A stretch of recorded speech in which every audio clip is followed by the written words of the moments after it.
How to offload apps on iPhone. To get started, first of all go ahead and open up the Settings application on your phone. Once you're here, scroll down until you find the General option and tap on it.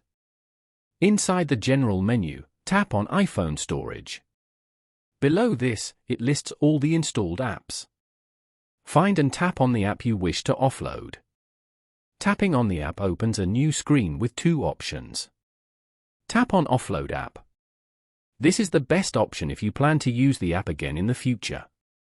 After a moment, the screen updates with a Reinstall app button, confirming that the app has been successfully offloaded. This way, you can better manage the storage on your device. Following these steps, you can easily offload apps on an iPhone. Thank you for watching. Please leave a like if this tutorial helped you, or leave a comment below if you have any questions related to the video.